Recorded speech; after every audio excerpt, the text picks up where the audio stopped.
Na última aula, vimos que o conceito de pressão é a relação entre uma força e a área onde esta força é aplicada. A pressão atmosférica também é uma relação entre uma força e a área onde ela é aplicada. Neste caso, a força é a força peso das moléculas de ar atmosférico aplicado em uma unidade de área. Podemos dizer que a pressão atmosférica é o peso da coluna de ar que está sobre uma unidade de área de uma superfície. Vamos ver um esquema. Considerando duas altitudes diferentes, topo e base de uma montanha, há pressão atmosférica em todos os pontos imersos da atmosfera. Só que a concentração de ar é diferente em cada altitude. A coluna de ar no topo da montanha gera um peso menor na superfície do que a coluna de ar da base da montanha. Com isso, percebemos que a pressão atmosférica depende da altitude. A partir desta ilustração, podemos observar que, quando se aumenta a altitude, a pressão atmosférica diminui.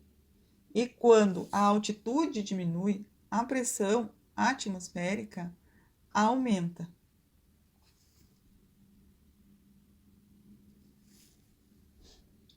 Mas quanto vale essa pressão? Como saber o valor da pressão atmosférica, por exemplo, ao nível do mar? Para respondermos essa pergunta, vamos voltar ao ano de 1643, quando um cientista chamado Torricelli propôs uma experiência.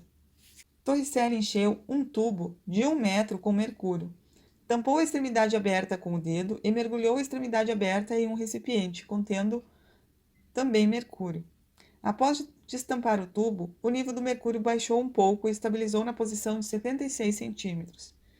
Torricelli então concluiu que a estabilização ocorreu porque a pressão no interior do tubo ficou igual à pressão atmosférica.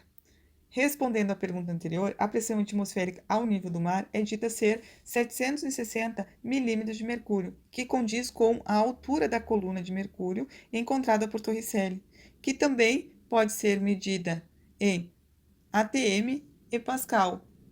Se consideradas estas últimas unidades de medida, então a gente tem que a pressão ao nível do mar vale 1 atm ou 10 elevado a 5 pascals.